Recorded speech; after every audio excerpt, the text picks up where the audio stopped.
Hello friends, कैसे हैं आप लोग। तो आज हम लोग जो टॉपिक लेके आए हैं इस क्लास के अंदर वो है एमसीक्यूज़। अभी हमने एक चैप्टर किया था और वो चैप्टर था परमाणु संरचना एटॉमिक स्ट्रक्चर। एटॉमिक स्ट्रक्चर के ऊपर कौन कौन से क्वेश्चंस बनते हैं, ठीक है ना। तो उन क्वेश्चनों को हम कैसे करेंगे, तो उनके कुछ इम्पोर्टेंट क्वेश्चंस मैं लेके आया हूँ जो प्रीवियस ईयर्स में पूछे गए हैं। तो आप एक बार उसको देखिएगा और उनको लर्न करने की कोशिश करिएगा, ठीक है ना। इसके बाद में हम एक लाइव सेशन भी लाएंगे जिसमें लाइव क्लास रखेंगे। लाइव क्लास के अंदर हम क्वेश्चनों को सफल करके ऐसा लेके आएंगे कि हम लोग उसका वहाँ पर एक एमसीक्यू का एक टेस्ट रख लें, ठीक है ना। तो हम स्टार्ट करने वाले हैं आज कुछ एमसीक्यूज जो कि परमाणु संरचना से संबंधित है। तो फ्रेंड्स, पहला एमसीक्यू आप लोगों के लिए ये रहा। इस एमसीक्यू के अंदर ये पूछ क्या रहा है, ये एमसीक्यू क्या पूछ रहा है मैं इसको बता देता हूँ। पहले ले लेता हूँ कर्सर। ये एमसीक्यू बता रहा है कि न्यूट्रॉन की खोज, जो न्यूट्रॉन्स होते हैं ना, उसकी खोज बहुत देर से हुई। क्योंकि न्यूट्रॉन की खोज देर से क्यों हुई? क्या न्यूट्रॉन नाभिक में रहते हैं? क्या न्यूट्रॉन अत्यधिक अस्थायी कण है? न्यूट्रॉन आवेशहीन है या न्यूट्रॉन गतिमान नहीं है? इन चारों में से कौन सा ऑप्शन सही रहेगा? ठीक है, थोड़ा सा एक बार इसको अपने हिसाब से अपना एक ऑप्शन चूज करिएगा माइंड में।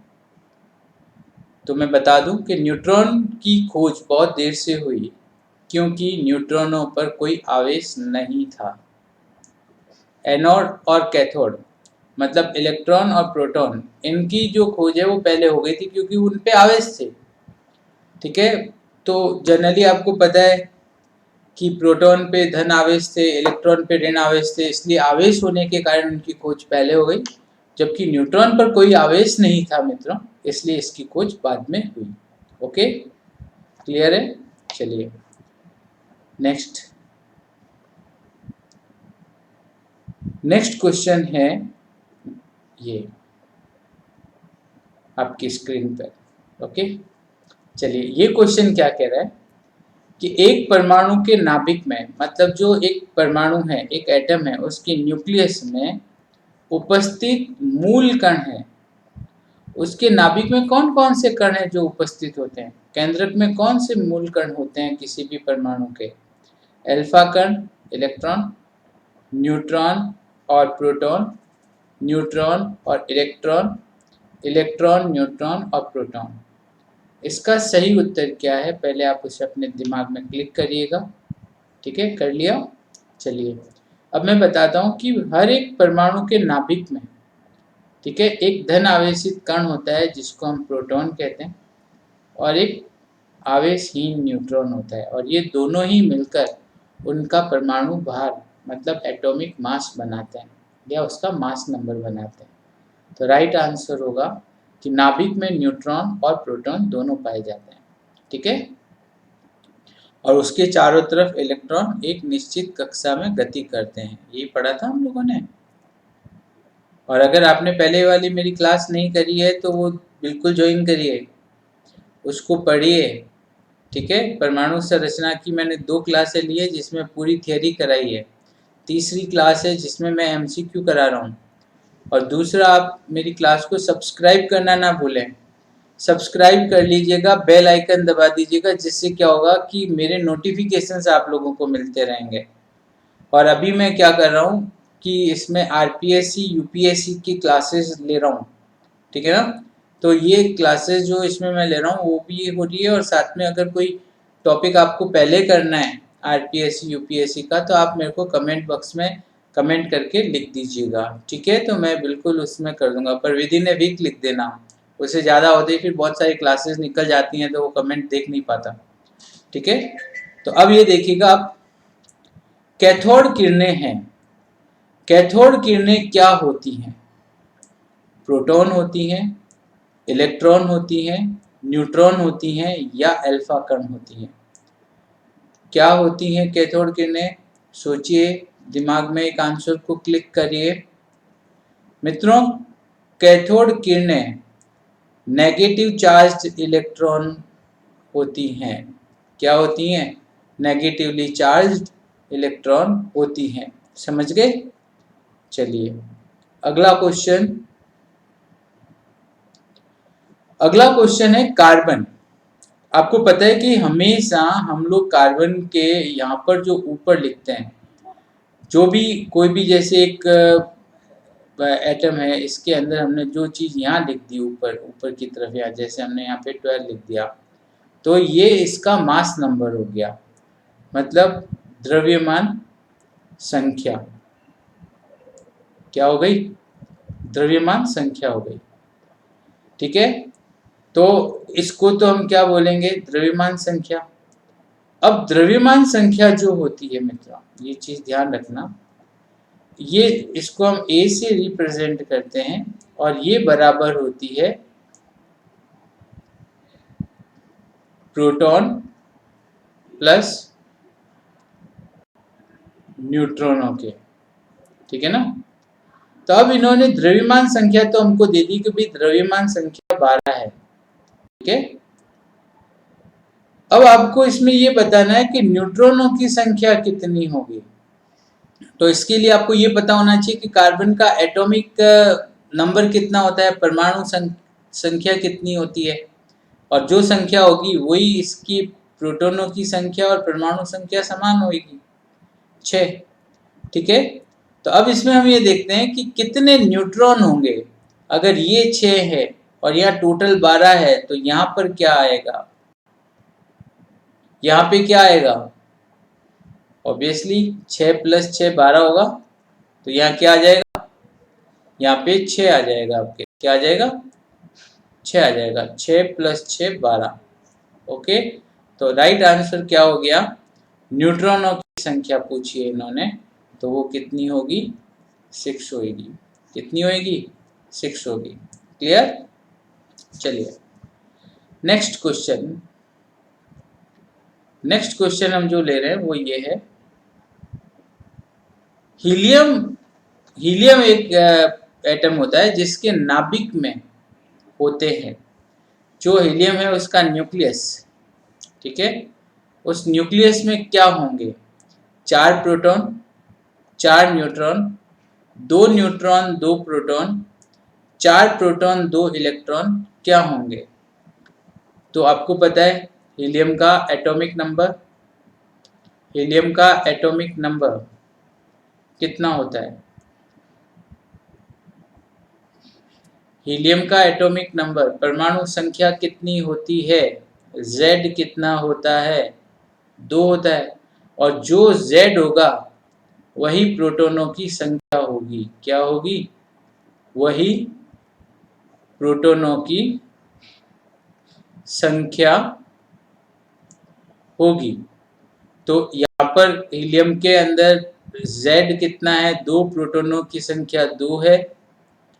ठीक है, और उतने कितने इसमें न्यूट्रॉन होते हैं, ये मिलकर हीलियम नाभिक में पाए जाते हैं। ठीक है ना? क्लियर है? चलिए द नेक्स्ट वन इज, अगला क्वेश्चन है कैथोड किरणें। कैथोड किरणें किससे बनती है? क्या कैथोड किरणें धनावेशित होती हैं? क्या कैथोड किरणें धनावेशित होती हैं? क्या कैथोड किरणें ऋणावेशित कणों से बनती है, उदासीन कणों द्वारा बनती है, या इनमें से कोई नहीं? ठीक है ना? तो ये चीज आप ध्यान रखिएगा कि हमेशा जो कैथोड होता है वो ऋण आवेश होता है। ठीक है, और कैथोड किरणें जो होती हैं वो ऋणावेशित कणों द्वारा बनती है, इलेक्ट्रॉन्स के द्वारा बनती है। समझ गए आप? क्लियर है? चलिए द नेक्स्ट क्वेश्चन इज,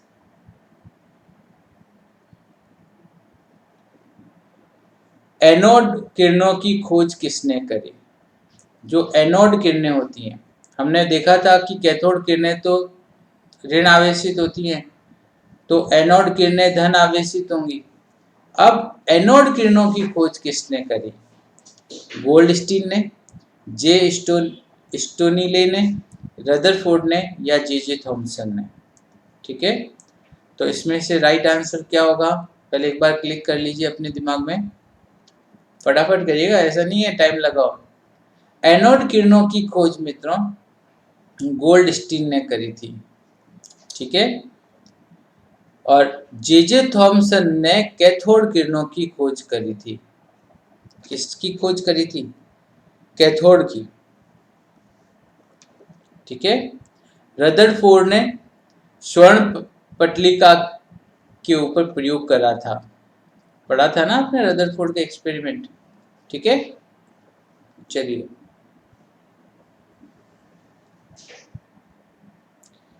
अगला क्वेश्चन है, न्यूट्रॉन्स पर होता है। न्यूट्रॉन्स पर क्या होता है? धन आवेश, ऋण आवेश, कोई आवेश नहीं या सभी। ध्यान रखना यहाँ पे क्या होता है, काफी बार बच्चे उपरोक्त सभी आते ही उसको ही राइट करना शुरू कर देते हैं, और ज्यादातर टीचर भी यही बोल देते हैं उनको कि यार उपरोक्त सभी आ गया उसको कर देना। मानते हैं कि 80% तक वो सही होते हैं, ठीक है, पर 20% गलत भी हो सकते हैं। जैसा यहाँ पर न्यूट्रॉन्स जो होते हैं उनके ऊपर कोई आवेश नहीं होता है, कोई आवेश नहीं होता उस पर, न्यूट्रल होते हैं वो, आवेशहीन होते हैं। अगला क्वेश्चन, कैथोड किरणों पर होता है। कैथोड किरणों पर होता है केवल द्रव्यमान, केवल आवेश, कोई द्रव्यमान व कोई आवेश नहीं, और द्रव्यमान व आवेश दोनों। इसमें से राइट आंसर क्या होगा? क्लिक कर लीजिएगा एक बार आप दिमाग पे कि क्या राइट आंसर होगा। जो कैथोड किरणें होती हैं ऋण आवेशित होती हैं, ये हमें पता है कि उसमें आवेश होगा। ठीक है, दूसरा पॉइंट बात करता है द्रव्यमान का, तो क्या उसमें द्रव्यमान होगा? यस, उसमें द्रव्यमान भी होगा। तो कैथोड किरणों में द्रव्यमान और आवेश दोनों होते हैं। ओके, चलिए अगला पॉइंट हमारे पास है, ये देखो, ये देखो, ये अच्छा क्वेश्चन बन जाता है यहाँ पर। देखो, नाभिक का आकार किसमें नापा जाता है? नाभिक, न्यूक्लियस, आपको पता है कि एक कोई एटम है ये वाला, ठीक है ना, इस एटम के अंदर ये इसका नाभिक है, ये इसका नाभिक हो गया। क्या हो गया? नाभिक हो गया। इसका आकार आपको पता है, नाभिक में प्रोटॉन और न्यूट्रॉन दोनों होते हैं, इसका आकार किस में मापा जाता है? तो इसका आकार AMU में, एमस्ट्रॉन्ग में, फर्मी में या सेंटीमीटर में? इसका आकार मित्रों मापा जाता है फर्मी में। फर्मी जो होता है वो 10 की घात -15 मीटर होता है। ओके, क्या होता है? 10 की घात -15 मीटर। अब यहाँ पे क्या कंफ्यूजन क्रिएट किया जाता है टीचर्स के द्वारा कि वो 10 की घात -13 करके आगे सेंटीमीटर लगा देता है। तो ये भी सही है और वो भी सही है, ठीक है ना, मीटर और सेंटीमीटर का ही ये थोड़ा सा डिफरेंस रहता है। ओके ना, क्लियर है? डन? ओके, चलिए द नेक्स्ट वन इज, अगला पॉइंट है प्रोटॉन और न्यूट्रॉनों को संयुक्त रूप से कहते हैं।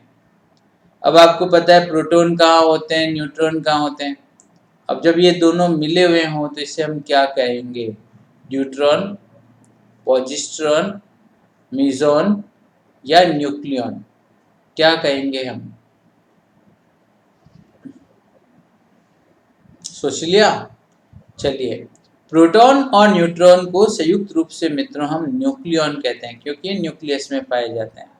किस में पाए जाते हैं? न्यूक्लियस में पाए जाते हैं, इसलिए हम इनको न्यूट्रॉन कहते हैं। अगला क्वेश्चन, एक तत्व के, एक कोई तत्व है, एलिमेंट है, कि परमाणुओं में इलेक्ट्रॉनों की संख्या इसके तुल्य है। इलेक्ट्रॉनों की संख्या मतलब इलेक्ट्रॉनों की जो संख्या है वो किसके बराबर होगी? ठीक है, परमाणु भार के, परमाणु क्रमांक के, तुल्यांकी भार के, या इलेक्ट्रॉन बंधुता के। तो इसका राइट आंसर होगा कि इलेक्ट्रॉनों की संख्या बराबर होती है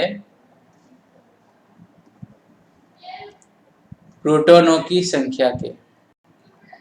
ठीक है, और प्रोटॉनों की संख्या बराबर होती है परमाणु क्रमांक के, एटॉमिक नंबर्स के बराबर होती है। ठीक है, नेक्स्ट क्वेश्चन इज,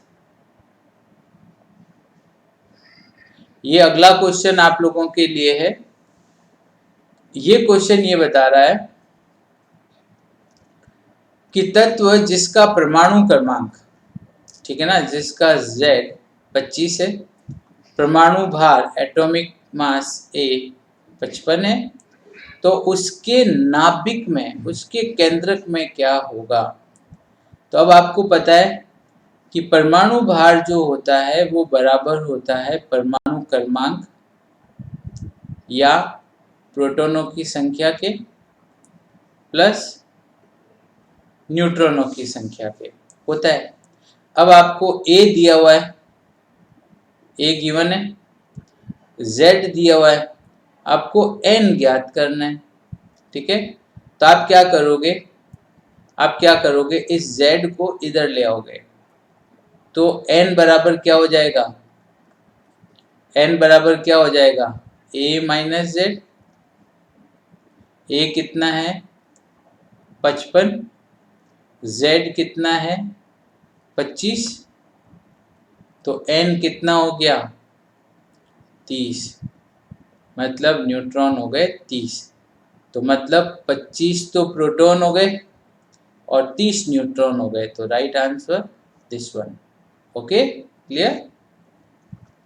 चलिए अगला क्वेश्चन,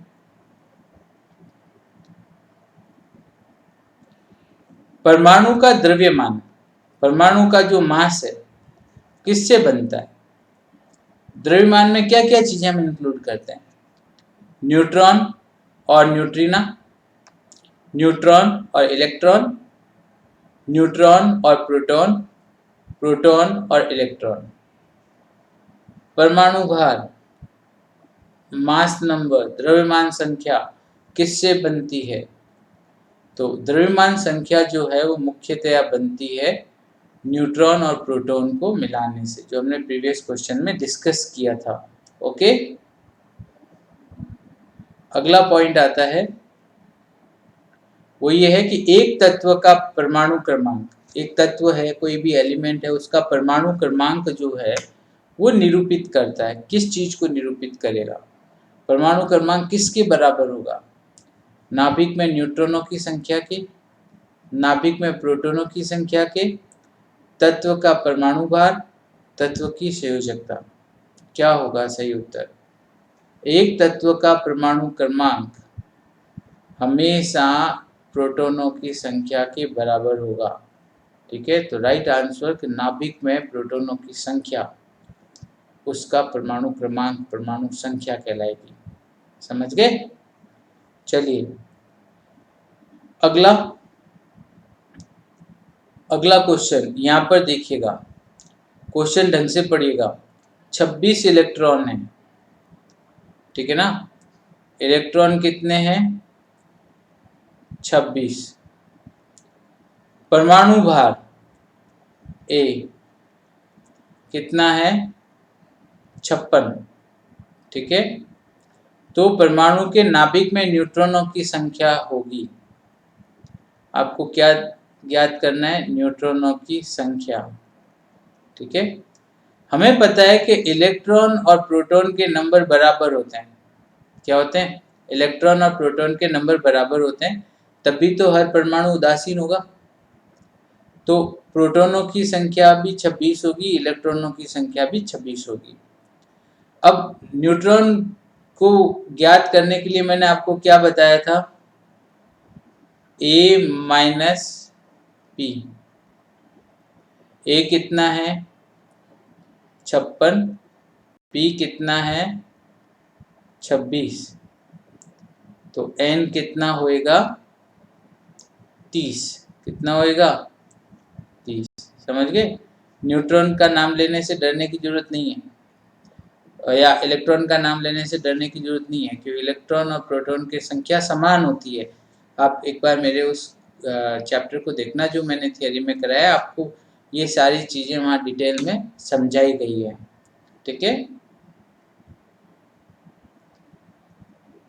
इसके बाद में आता है क्वेश्चन आता है कि एक परमाणु जिसका परमाणु भार 12 है, परमाणु संख्या 6 है, की तुलना में दूसरे परमाणु जिसका परमाणु भार 13 और परमाणु संख्या 6 है मतलब हम दो चीजें मान लेते हैं, x और y।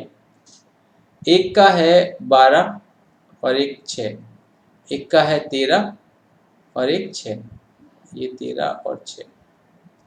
इसको रब कर लेते हैं एक बार, तो क्या थोड़ा सा क्लियर हो जाएगा। इसका ये वाला है 13 और 6। अब दो परमाणु यहाँ पर हैं आपके पास में।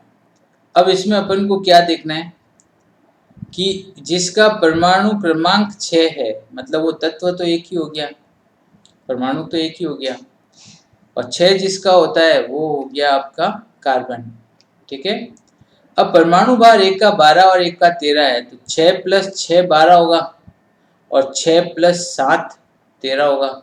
तो न्यूट्रॉनों की संख्या कितनी हो जाएगी 7 हो जाएगी, मतलब कि न्यूट्रॉनों की संख्या अधिक होगी, मतलब वो न्यूट्रॉन अधिक रखेगा। मतलब इसमें जो न्यूट्रॉन होंगे वो होंगे 6 और इसमें जो न्यूट्रॉन होंगे वो होंगे 7। ओके, तो न्यूट्रॉन ज़्यादा रखेगा। ओके, क्लियर है? तो ये भी एक क्वेश्चन आपका हो गया। अगला क्वेश्चन ये बता रहा है कि कैल्शियम है, ठीक है ना, कैल्शियम का एटॉमिक नंबर 20 है, मास नंबर 40 है, इसके नाभिक में क्या होगा? तो 20 जो है वो तो प्रोटॉनों की संख्या हो गई। अब 40 है तो 40 - 20 कितने रह गए? वो न्यूट्रॉनों की संख्या हो जाएगी। ठीक है, तो इसमें क्या होंगे 20 प्रोटॉन और 20 न्यूट्रॉन होंगे।